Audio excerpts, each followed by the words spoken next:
Hello, ਸਤਿ ਸ਼੍ਰੀ ਅਕਾਲ, ਨਮਸਕਾਰ। ਤੇ ਅੱਜ ਅਸੀਂ ਗੱਲ ਕਰਾਂਗੇ हेयर ट्रांसप्लांट ਦਾ ਖਰਚਾ। हेयर ट्रांसप्लांट 'ਚ ਕਿੰਨਾ ਖਰਚਾ ਆਉਂਦਾ ਹੈ, ਕਿਉਂ ਕਲੀਨਿਕਸ ਡਿਫਰੈਂਟ ਰੇਟਸ ਵੱਖ-ਵੱਖ ਰੇਟ ਚਾਰਜ ਕਰਦੇ ਨੇ हेयर ट्रांसप्लांट ਲਈ, ਇਹਦਾ ਕੀ ਮਾਇਨਾ ਹੈ। ਔਰ ਫਿਰ ਅਸੀਂ ਗੱਲ ਕਰਾਂਗੇ ਕਿ ਸਾਡੀ ਕਲੀਨਿਕ 'ਚ हेयर ट्रांसप्लांट ਦੀ ਕਾਸਟ ਕੀ ਹੈ ਔਰ ਕਿਹੜੇ-ਕਿਹੜੇ ਟਾਈਮ ਤੇ ਕਿਸ ਤਰ੍ਹਾਂ ਦੇ ਡਿਸਕਾਊਂਟ ਮਿਲਦੇ ਨੇ। ਸੋ ਸਾਡੇ ਨਾਲ ਬਣੇ ਰਹੋ।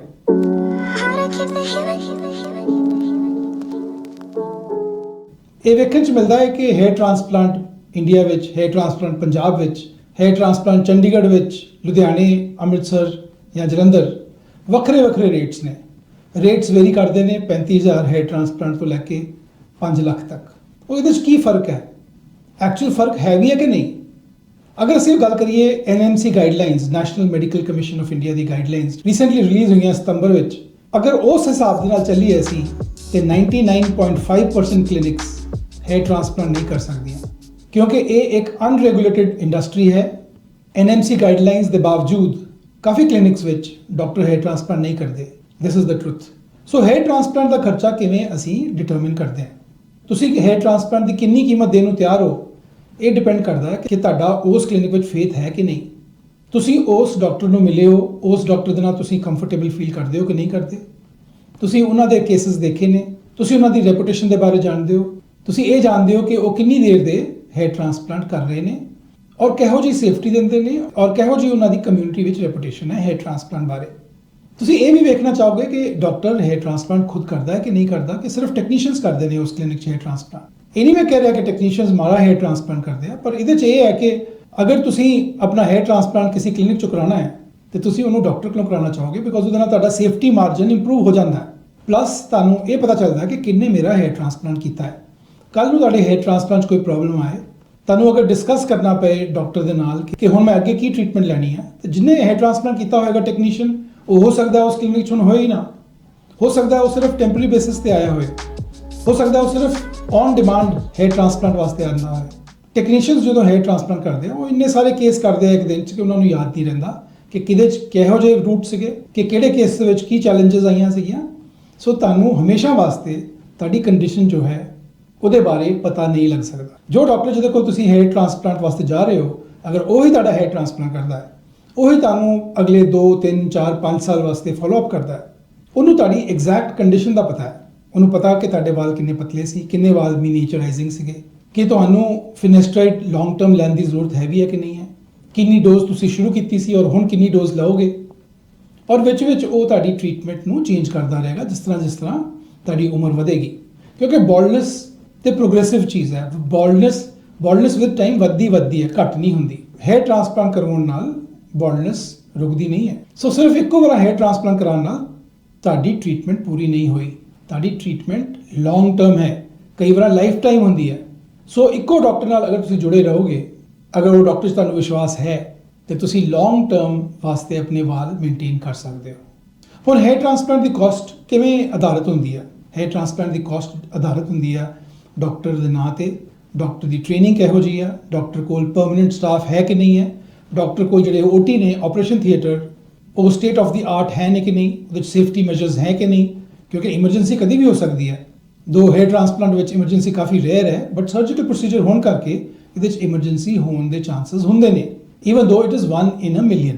ਸੋ ਸਾਰੇ ਲਾਈਫ ਸੇਵਿੰਗ ਇਕਵਿਪਮੈਂਟ ਕਲੀਨਿਕ ਵਿੱਚ ਹੋਣੇ ਚਾਹੀਦੇ ਨੇ ਮੌਜੂਦ। ਕਲੀਨਿਕ ਵਿੱਚ ਐਨਸਥੈਟਿਸਟ ਹਮੇਸ਼ਾ ਹੋਣਾ ਚਾਹੀਦਾ ਪੇਸ਼ੈਂਟ ਨੂੰ ਮੋਨੀਟਰ ਕਰਨ ਵਾਸਤੇ, ਔਰ ਡਾਕਟਰ ਨੂੰ ਇੰਨਾ ਐਕਸਪੀਰੀਅੰਸ ਹੋਣਾ ਚਾਹੀਦਾ ਹੈ ਕਿ ਕਿਤੇ ਕੰਪਲਿਕੇਸ਼ਨ ਹੋਏ ਤੇ ਉਹਨੂੰ ਉਹ ਮੈਨੇਜ ਕਰ ਸਕੇ। ਫਿਰ ਜਿਹੜੇ ਇੰਸਟਰੂਮੈਂਟਸ ਹੁੰਦੇ ਨੇ, ਉਹ ਕਈ ਤਰ੍ਹਾਂ ਦੇ ਇੰਸਟਰੂਮੈਂਟਸ ਹੁੰਦੇ ਨੇ। ਕਈ ਡਿਸਪੋਜ਼ੇਬਲ ਹੁੰਦੇ ਨੇ, ਜਿਵੇਂ ਪੰਚਸ ਨੇ। ਪੰਚਸ ਆਰ ਆਫ ਵੇਰੀਅਸ ਟਾਈਪਸ। ਕਈ ਪੰਚਸ ਛੋਟੇ ਹੁੰਦੇ ਨੇ, ਕਈ ਵੱਡੇ ਹੁੰਦੇ ਨੇ। ਵੱਡੇ ਜ਼ਿਆਦਾ ਇੰਜਰੀ ਕਰਦੇ ਨੇ, ਛੋਟੇ ਘੱਟ ਇੰਜਰੀ ਕਰਦੇ ਨੇ, ਔਰ ਛੋਟਿਆਂ ਦੇ ਨਾਲ ਤੁਸੀਂ ਡੈਂਸਿਟੀ ਜ਼ਿਆਦਾ ਦੇ ਸਕਦੇ ਹੋ। ਵੱਡਿਆਂ ਦੇ ਨਾਲ ਤੁਹਾਡਾ ਜਿਹੜਾ ਡੋਨਰ ਏਰੀਆ ਹੈ ਉਹ ਖਾਧਾ ਹੋਇਆ ਦਿਖਦਾ ਹੈ, ਲੱਗਦਾ ਕਿ ਉਹ ਓਵਰ ਹਾਰਵੈਸਟਡ ਹੈ। ਸੋ ਇਹ ਕਾਫੀ ਸਾਰੇ ਫੈਕਟਰਸ ਨੇ ਜਿਹੜੇ ਕਿ ਕਲੀਨਿਕ ਦੀ ਰੈਪੂਟੇਸ਼ਨ ਨੂੰ ਬਣਾਉਂਦੇ ਨੇ ਔਰ ਜੋ ਕਿ ਕਲੀਨਿਕ ਦੇ ਕਾਸਟ ਨੂੰ ਨਿਰਧਾਰਿਤ ਕਰਦੇ ਨੇ। ਅੱਜ ਦੇ ਰੇਟ 'ਚ ਹਰ ਇੱਕ ਪੇਸ਼ੈਂਟ ਨੂੰ ਪਤਾ ਹੈ ਬਾਈ ਵਰਡ ਆਫ ਮਾਊਥ ਕਿ ਕਿਹੜੇ ਕਲੀਨਿਕ ਦੇ ਕਿੰਨਾ ਰੇਟ ਹੈ ਔਰ ਕਿਹੜੇ ਕਲੀਨਿਕ 'ਚ ਕਿਹੋ ਜਿਹੇ ਰਿਜ਼ਲਟਸ ਆਉਂਦੇ ਨੇ, ਕਿਹੜੀ ਕਲੀਨਿਕ ਵਿੱਚ ਕਿਹੋ ਜਿਹੀ ਕੇਅਰ ਦਿੱਤੀ ਜਾਂਦੀ ਹੈ, ਕਿਹੜੀ ਕਲੀਨਿਕ ਸੇਫ ਹੈ, ਕਿਹੜੇ ਕਲੀਨਿਕ ਵਿੱਚ ਲੌਂਗ ਟਰਮ ਫੋਲੋਅਪ ਡਾਕਟਰ ਖੁਦ ਕਰਦਾ ਹੈ ਕਿ ਨਹੀਂ ਕਰਦਾ। ਫਿਰ ਡਾਕਟਰ ਦੀ ਟ੍ਰੇਨਿੰਗ, ਡਾਕਟਰ ਦੀ ਡਿਗਰੀ ਕੀ ਹੈ, ਡਾਕਟਰ ਦੇ ਸਟਾਫ ਦੀ ਕੀ ਟ੍ਰੇਨਿੰਗ ਹੈ, ਕਲੀਨਿਕ ਟਰਾਂਸਪੇਰੈਂਟ ਹੈ ਕਿ ਨਹੀਂ, ਪਾਰਦਰਸ਼ਤਾ ਹੈ ਕਿ ਨਹੀਂ ਕਲੀਨਿਕ 'ਚ, ਜੋ ਤੁਹਾਨੂੰ ਦੱਸਿਆ ਗਿਆ ਹੈ ਉਹ ਤੁਹਾਨੂੰ ਮਿਲੇਗਾ ਕਿ ਨਹੀਂ ਮਿਲੇਗਾ। ਸਾਰੀਆਂ ਕਲੀਨਿਕਸ ਕਹਿੰਦੀਆਂ ਨੇ ਕਿ ਡਾਕਟਰ ਸਾਡਾ ਹੇਅਰ ਟ੍ਰਾਂਸਪਲਾਂਟ ਕਰਦਾ ਹੈ, ਪਰ ਜਦੋਂ ਪੇਮੈਂਟ ਹੋ ਜਾਂਦੀ ਹੈ ਕਈ ਵਾਰ ਕੰਪਲੇਂਟਸ ਤੁਸੀਂ ਦੇਖੋਗੇ ਫੋਰਮਸ ਦੇ ਵਿੱਚ ਕਿ ਡਾਕਟਰ ਤੇ ਹੈ ਹੀ ਨਹੀਂ ਸੀ, ਡਾਕਟਰ ਤੇ ਹੇਅਰ ਟ੍ਰਾਂਸਪਲਾਂਟ ਵਿੱਚ ਮੌਜੂਦ ਹੀ ਨਹੀਂ ਸੀਗਾ, ਸਿਰਫ ਸਟਾਫ ਨੇ ਪੂਰਾ ਪ੍ਰੋਸੀਜਰ ਕੀਤਾ। ਇਹ ਆਮ ਕੰਪਲੇਂਟ ਮਿਲਦੀ ਹੈ ਤੁਹਾਨੂੰ। ਸੋ ਇਹ ਵਾਲੇ ਧੋਖੇ ਤੋਂ ਕਿਵੇਂ ਬਚਿਆ ਜਾਏ ਉਹ ਮੈਂ ਐਂਡ ਵਿੱਚ ਦੱਸਾਂਗਾ। ਸਾਡੀ ਕਲੀਨਿਕ ਵਿੱਚ ਜ਼ਿਆਦਾਤਰ ਕੇਸ ਮੈਂ ਹੀ ਕਰਦਾ ਹਾਂ, ਪੂਰੀ ਕਾਉਂਸਲਿੰਗ ਮੈਂ ਕਰਦਾ ਹਾਂ, पूरी hair line design, even trimming, फिर एनेस्थीसिया बनाना, एनेस्थीसिया देना, टोटल हार्वेस्टिंग ऑफ ग्राफ्ट्स का डोनर ईयर चो कढ़ना, और फिर स्लिट मेकिंग। स्लिट मेकिंग जिथे रेसिपिएंट एरिया जिथे ग्राफ्ट जाने ने उत्थे जिहड़े सुराख करीदे ने वो इस तरह करीदे ने ताकि वालों की जिहड़ी इमरजेंस है, इमरजेंट एंगल वो नैचुरल लगे और डेंसिटी पूरी दी जाए। इस तो बाद जिहड़ी प्लांटेशन होंदी है वो डॉक्टर आकांक्षा पट्टी तो उन्होंने ट्रीम करते हैं। हेयर ट्रांसप्लांट विच असी सारिया मॉडर्न टेक्निक्स यूज़ करते हैं। साडी एनाजन Q+ टेक्निक जिहड़ी कि मॉडिफिकेशन है ऑफ डायरैक्ट हेयर मैथड्स, उहदे विच असी सफायर ब्लेड यूज़ करते हैं स्लिट्स बनाउण लई, और प्लांटेशन लई असी इंप्लांटर पेन यूज़ करते हैं। हर एक पेशेंट विच सेम तरीके दे नाल हेयर ट्रांसप्लांट हुंदा है। साडी क्लिनिक विच same steps are followed in all cases, case after case, and we have been doing this for the last 15 years. साडा एक्सपीरियंस FUE विच 15 साल पुराना है। साडी clinic Darling Buds clinic is one of the first clinics to start 100% FUE in their practice। साडे कोलों patients काफ़ी दूरों आते हैं, from all English speaking, Punjabi speaking places, from around the world, जिवें कि नॉर्थ अमेरिका हो गया, UK हो गया, वेस्टर्न यूरोप हो गया, Gulf countries, Australia, New Zealand, Singapore. So ये काफ़ी जगह तो साडे कोल पेशेंट्स इस करके आते हैं बिकॉज असी दिन च इक्को ही केस करते हैं, और ये साडा डार्लिंग बड्स प्रॉमिस है। डार्लिंग बड्स प्रॉमिस की है, 1 डॉक्टर 1 क्लिनिक 1 पेशेंट।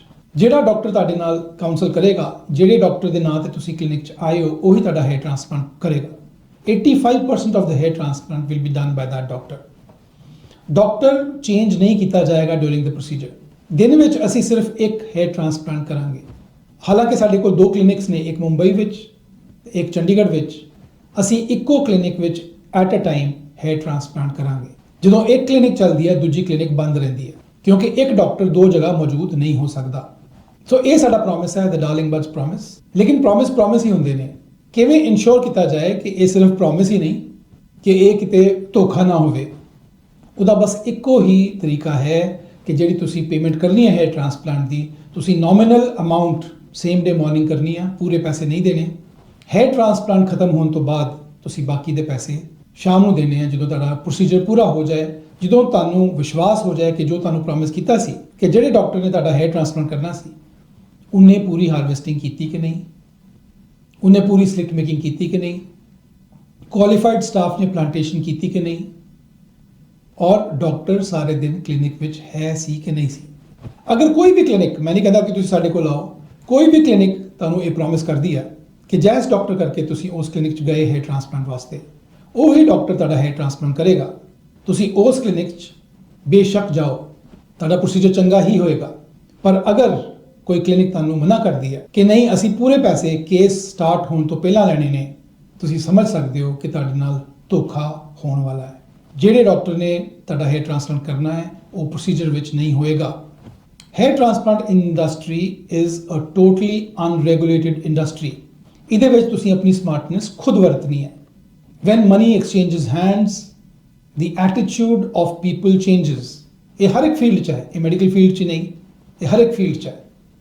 ਹਰ ਇੱਕ ਸਰਵਿਸ ਵਿੱਚ, ਕੋਈ ਵੀ ਸਰਵਿਸ ਲੈ ਲਓ, ਤੁਸੀਂ ਹੋਟਲ ਲੈ ਲਓ, ਤੁਸੀਂ IT ਸਰਵਿਸਿਜ਼ ਲੈ ਲਓ, ਉਹਦੇ ਵਿੱਚ ਅਸੀਂ ਸਰਵਿਸ ਰੈਂਡਰ ਹੋਣ ਤੋਂ ਬਾਅਦ ਪੇਮੈਂਟ ਕਰਦੇ ਹਾਂ। ਹੇਅਰ ਟ੍ਰਾਂਸਪਲਾਂਟ ਇੱਕ ਇਹੋ ਜਿਹੀ ਇਕਲੌਤੀ ਇੰਡਸਟਰੀ ਹੈ ਜਿਹਦੇ ਵਿੱਚ full payment is required before the start of the procedure. So ਹੁਣ ਆਈਏ ਅਸੀਂ ਹੇਅਰ ਟ੍ਰਾਂਸਪਲਾਂਟ ਕਾਸਟ ਦੇ ਬਾਰੇ। ਸਾਡੇ ਹੇਅਰ ਟ੍ਰਾਂਸਪਲਾਂਟ ਜਿਹੜਾ ਕਾਸਟ ਹੈ ਪਿਛਲੇ ਕੋਈ 12-15 ਵਰਿਆਂ ਤੋਂ ਸੇਮ ਰਿਹਾ ਹੈ। ਅਸੀਂ ਡਾਲਰ ਦੇ ਹਿਸਾਬ ਦੇ ਨਾਲ ਚਾਰਜ ਕਰਦੇ ਹਾਂ ਕਿਉਂਕਿ ਜ਼ਿਆਦਾਤਰ ਸਾਡੀ ਕਲਾਇੰਟੀਲ 85% ਬਾਹਰੋਂ ਹੈ। ਤਾਂ ਸਾਡਾ ਕਾਸਟ ਹੈ $1.5 ਪਰ ਗ੍ਰਾਫਟ ਪਲੱਸ 18% GST। ਅਗਰ ਤੁਸੀਂ ਬੋਡੀ ਹੇਅਰ ਕਰਾਉਣਾ ਹੋਏ ਜਿਸ ਤਰ੍ਹਾਂ ਕਿ ਚੈਸਟ ਬੀਅਰਡ, ਸਾਡਾ ਚਾਰਜ ਹੈ $2.5 ਪਰ ਗ੍ਰਾਫਟ ਪਲੱਸ 18% GST। ਕਾਫੀ ਕਲੀਨਿਕਸ ਕਹਿੰਦੀਆਂ ਨੇ ਕਿ ਅਸੀਂ ਹੇਅਰ ਟ੍ਰਾਂਸਪਲਾਂਟ ਇਸ ਤੋਂ ਕਾਫੀ ਸਸਤਾ ਕਰਦਾ। ਕਾਫੀ ਪੇਸ਼ੈਂਟ ਕਹਿੰਦੇ ਨੇ ਕਿ ਅਸੀਂ ਹੇਅਰ ਟ੍ਰਾਂਸਪਲਾਂਟ ਕਿਤੇ ਹੋਰ ਪਤਾ ਕੀਤਾ ਸੀ, ਉੱਥੇ ਕਾਫੀ ਸਸਤਾ ਹੈ, $40 ਦਾ ਹੇਅਰ ਟ੍ਰਾਂਸਪਲਾਂਟ, $60 ਦਾ ਹੇਅਰ ਟ੍ਰਾਂਸਪਲਾਂਟ, $70 ਦਾ ਹੇਅਰ ਟ੍ਰਾਂਸਪਲਾਂਟ। ਤੇ ਤੁਸੀਂ ਇੰਨਾ ਜ਼ਿਆਦਾ ਚਾਰਜ ਕਿਉਂ ਕਰਦੇ ਹੋ? ਪੇਸ਼ੈਂਟ ਨੂੰ ਇਹਦੇ ਬਾਰੇ ਰਿਸਰਚ ਕਰਨੀ ਚਾਹੀਦੀ ਹੈ। ਸਾਡੀ ਕਲੀਨਿਕ ਵਿੱਚ ਸਿਰਫ ਡਾਕਟਰ ਹੇਅਰ ਟ੍ਰਾਂਸਪਲਾਂਟ ਕਰਦਾ ਹੈ ਔਰ ਜਦੋਂ ਡਾਕਟਰ ਹੇਅਰ ਟ੍ਰਾਂਸਪਲਾਂਟ ਕਰਦਾ ਹੋਏ ਉਹ ਇੱਕ ਕੇਸ ਤੋਂ ਜ਼ਿਆਦਾ ਇੱਕ ਦਿਨ 'ਚ ਹੇਅਰ ਟ੍ਰਾਂਸਪਲਾਂਟ ਨਹੀਂ ਕਰ ਸਕਦਾ। It's not possible to do a hair transplant more than 1 case a ਡੇ।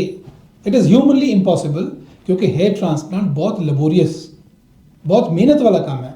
ਇੱਕ ਡਾਕਟਰ ਇੱਕ ਕੇਸ ਹੀ ਮੁਸ਼ਕਿਲ ਦੇ ਨਾਲ ਖਤਮ ਕਰ ਪਾਉਂਦਾ ਹੈ ਔਰ ਕਿਉਂਕਿ ਅਸੀਂ ਇੱਕੋ ਹੀ ਕੇਸ ਦਿਨ 'ਚ ਕਰਦੇ ਹਾਂ, ਉਹ ਅਗਰ right cost of hair transplant charge ਨਹੀਂ ਕਰੇ, ਉਹਦੇ ਵਾਸਤੇ ਬਹੁਤ ਡਿਫਿਕਲਟ ਹੈ to maintain the practice, to maintain the staff, permanent staff ਦੀ salaries, maintain safety in the operation theatre, maintain an anaesthetist and maintain a team for follow up care. ਸਾਡੀ clinic ਵਿੱਚ ਹੁਣ ਅਸੀਂ 5 ਸਾਲ ਤੱਕ ਫੋਲੋ ਅਪ ਕਰਦੇ ਹਾਂ, ਕਈ ਵਾਰ ਜ਼ਿਆਦਾ ਵੀ 10-15 ਸਾਲ ਪੇਸ਼ੈਂਟਸ ਨੂੰ ਫੋਲੋ ਅਪ ਚਾਹੀਦਾ ਤੇ ਉਹਦੇ ਵਾਸਤੇ ਅਸੀਂ ਚਾਰਜ ਨਹੀਂ ਕਰਦੇ। There is no charge whatsoever. Secondly ਅਸੀਂ ਪੀਆਰਪੀ ਕਦੀ ਐਡਵੋਕੇਟ ਨਹੀਂ ਕਰਦੇ ਕਿ ਪੀਆਰਪੀ ਤੋਂ ਬਿਨਾਂ ਤੁਹਾਡੇ ਹੇਅਰ ਨਹੀਂ ਉੱਗਣਗੇ। ਕਾਫੀ ਕਲੀਨਿਕਸ ਜਿਹੜੀਆਂ ਘੱਟ ਚਾਰਜ ਕਰਦੀਆਂ ਨੇ ਉਹ ਪੀਆਰਪੀ ਦੇ 10 ਸੈਸ਼ਨ, 15 ਸੈਸ਼ਨ, 20 ਸੈਸ਼ਨ ਕਹਿੰਦੀਆਂ ਨੇ ਕਿ ਇਹ ਜ਼ਰੂਰੀ ਨੇ। ਐਕਚੁਅਲੀ ਪੀਆਰਪੀ ਜੋ ਕਿ ਬਿਲਕੁਲ ਹੈਲਪ ਨਹੀਂ ਕਰਦੀ ਹੇਅਰ ਟ੍ਰਾਂਸਪਲਾਂਟ 'ਚ, ਅਗਰ ਤੁਸੀਂ ਉਹਨਾਂ ਕਲੀਨਿਕ 'ਚ ਕਰਾਉਂਦੇ ਹੋ ਤਾਂ ਉਹਨਾਂ ਦਾ ਕਾਸਟ ਆਫ ਹੇਅਰ ਟ੍ਰਾਂਸਪਲਾਂਟ ਸਾਡੇ ਨਾਲੋਂ ਕਈ ਗੁਣਾ ਵੱਧ ਹੈ, ਈਵਨ ਦੋ ਦੇ ਚਾਰਜ 40 ਰੁਪੀਸ ਪਰ ਗ੍ਰਾਫਟ।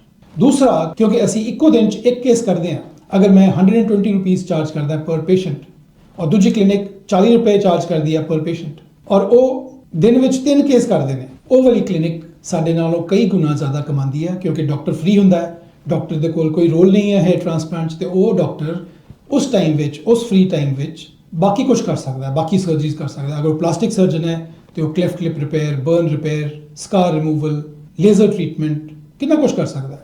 ਅਗਰ ਉਹ ਡਰਮਾਟੋਲੋਜਿਸਟ ਹੈ ਤੇ ਉਹ ਬੋਟੌਕਸ ਟ੍ਰੀਟਮੈਂਟ, ਫਿਲਰ ਟ੍ਰੀਟਮੈਂਟ, ਕਈ ਤਰ੍ਹਾਂ ਦੀ ਟ੍ਰੀਟਮੈਂਟਸ ਕਰ ਸਕਦਾ ਹੈ ਤੇ ਉਹ ਫ੍ਰੀ ਹੈ ਕਿਉਂਕਿ ਉਹਦੀ ਇਨਵੋਲਵਮੈਂਟ ਆਪਰੇਸ਼ਨ ਥੀਏਟਰ ਵਿੱਚ ਬਿਲਕੁਲ ਨਹੀਂ ਹੈ। ਉਹ ਸਿਰਫ ਪੇਸ਼ੈਂਟ ਨੂੰ ਮਿਲਦਾ ਹੈ, ਹੇਅਰ ਲਾਈਨ ਡਰਾ ਕਰਦਾ ਹੈ ਔਰ ਪੇਸ਼ੈਂਟ ਅੰਦਰ ਜਦੋਂ ਚਲੇ ਗਿਆ ਉਹਦੇ ਤੋਂ ਬਾਅਦ ਡਾਕਟਰ ਦਾ ਕੋਈ ਰੋਲ ਨਹੀਂ ਹੈ, ਨਾ ਉਹਦਾ ਰੋਲ ਕਾਉਂਸਲਿੰਗ ਵਿੱਚ ਹੈ, ਨਾ ਉਹਦਾ ਰੋਲ ਫੋਲੋ ਅਪ ਵਿੱਚ ਹੈ। ਸੋ ਉਹ ਡਾਕਟਰ ਟੋਟਲੀ ਫ੍ਰੀ ਹੈ ਬਾਕੀ ਕੰਮ ਕਰਨ ਵਾਸਤੇ। ਸੋ ਉਹ ਡਾਕਟਰ ਦਾ ਰੈਵਨਿਊ ਜਿਹੜਾ ਮੰਥਲੀ ਰੈਵਨਿਊ ਹੈ is much more than the revenue of darling birds clinic. ਇਹ ਤੁਹਾਨੂੰ ਸਮਝਣਾ ਬਹੁਤ ਜ਼ਰੂਰੀ ਹੈ ਕਿ ਅਗਰ ਤੁਸੀਂ ਡਾਕਟਰ ਦੀ ਫੁੱਲ ਸਰਵਿਸ ਲੈਣੀ ਹੈ, ਫੁੱਲ ਟਾਈਮ ਡਾਕਟਰ ਤੁਹਾਡੇ ਕੋਲ ਰਹੇਗਾ, ਉਹੀ ਪ੍ਰੋਸੀਜਰ ਕਰੇਗਾ, ਉਹੀ ਫੋਲੋ ਅਪ ਕਰੇਗਾ, ਤੇ ਤੁਹਾਨੂੰ ਇਹ ਕਾਸਟ ਦੇਣੀ ਚਾਹੀਦੀ ਹੈ ਕਿਉਂਕਿ ਇਹ ਕਾਸਟ ਜ਼ਿਆਦਾ ਨਹੀਂ ਹੈਗੀ। ਤੁਹਾਡਾ ਹੇਅਰ ਟ੍ਰਾਂਸਪਲਾਂਟ ਬਿਲਕੁਲ ਸਹੀ ਤਰੀਕੇ ਦੇ ਨਾਲ ਹੋਏਗਾ। ਕੋਈ ਚਾਂਸ ਨਹੀਂ ਹੈ ਕਿ ਤੁਸੀਂ ਸਸਤਾ ਹੇਅਰ ਟ੍ਰਾਂਸਪਲਾਂਟ ਕਰਾ ਕੇ ਬਾਅਦ ਚ ਰਿਪੇਅਰ ਵਾਸਤੇ ਆਓ ਔਰ 5 ਗੁਣਾ ਜ਼ਿਆਦਾ ਤੁਹਾਡੀ ਕੀਮਤ ਲੱਗੇ ਔਰ ਵਾਲ ਸਾਰੇ ਨਿਕਲ ਗਏ। ਇੱਕ ਵਾਰ ਬੈਡ ਹੇਅਰ ਟ੍ਰਾਂਸਪਲਾਂਟ ਤੁਹਾਡਾ ਹੋ ਜਾਏ, ਯੂ ਆਰ ਦ ਲੂਜ਼ਰ ਕਿਉਂਕਿ ਤੁਸੀਂ ਤੇ ਪੈਸੇ ਗਵਾ ਲਏ, ਦੂਜਾ ਤੁਹਾਡਾ ਡੋਨਰ ਏਰੀਆ ਉਜੜ ਗਿਆ ਔਰ ਤੀਜਾ ਤੁਹਾਨੂੰ ਉਹਨੂੰ ਰਿਵਾਈਜ਼ ਕਰਨ ਵਾਸਤੇ ਕਈ ਗੁਣਾ ਜ਼ਿਆਦਾ ਪੈਸੇ ਲੱਗਣਗੇ। ਔਰ ਹੇਅਰ ਟ੍ਰਾਂਸਪਲਾਂਟ ਇੱਕ ਇਹੋ ਜਿਹੀ ਚੀਜ਼ ਹੈ ਜਿਹਦੇ ਵਿੱਚ ਤੁਸੀਂ ਕਾਫੀ ਟਾਈਮ ਲਗਾਉਂਦੇ ਹੋ ਕਿਉਂਕਿ ਹੇਅਰ ਗਰੋਥ ਸਾਲ ਤੱਕ ਆਉਂਦੀ ਹੈ, ਫਿਰ ਕਾਫੀ ਕਾਸਟਲੀ ਪ੍ਰੋਸੀਜਰ ਵੀ ਹੈ, ਕਾਫੀ ਟਾਈਮ ਲੱਗਦਾ ਹੈ, ਕਾਫੀ ਇਮੋਸ਼ਨ ਇਨਵੋਲਵਡ ਨੇ, ਕਾਫੀ ਐਫਰਟ ਇਨਵੋਲਵਡ ਹੈ, ਟਰੈਵਲਿੰਗ ਇਨਵੋਲਵਡ ਹੈ। ਸੋ ਇਹ ਖਰਚੇ ਬਹੁਤ ਗੁਣਾ ਵੱਧ ਜਾਂਦੇ ਨੇ ਅਗਰ ਤੁਹਾਡਾ ਬੈਡ ਹੇਅਰ ਟ੍ਰਾਂਸਪਲਾਂਟ ਹੋ ਜਾਏ। ਸੋ ਇਹ ਸਾਰੇ ਪੁਆਇੰਟ ਸੀਗੇ ਕਿ ਤੁਹਾਨੂੰ ਕਲੀਅਰ ਕਰਨ ਵਾਸਤੇ ਕਿ ਸਾਡਾ ਚਾਰਜ ਬਾਕੀ ਕਲੀਨਿਕਸ ਨਾਲੋਂ ਜ਼ਿਆਦਾ ਕਿਉਂ ਹੈ। ਇੱਕ ਹੋਰ ਗੱਲ ਮੈਂ ਕਲੀਅਰ ਕਰਨਾ ਚਾਹੁੰਦਾ ਕਿ ਮੈਂ ਨਹੀਂ ਕਹਿੰਦਾ ਕਿ ਸਾਡੇ ਕੋਲ ਆਓ, ਤੁਹਾਡੇ ਕੋਲ ਕੋਈ ਵੀ ਕਲੀਨਿਕ ਹੋਏ ਜਿੱਥੇ ਡਾਕਟਰ ਹੇਅਰ ਟ੍ਰਾਂਸਪਲਾਂਟ ਕਰਦਾ ਹੋਏ, ਜਿੱਥੇ ਰਿਜ਼ਲਟਸ ਚੰਗੇ ਹਨ ਆਉਂਦੇ ਹੋਣ, ਜਿਹੜਾ ਸਾਡੇ ਨਾਲੋਂ ਚੀਪਰ ਹੋਏ, ਪਲੀਜ਼ ਉੱਥੇ ਜਾਓ।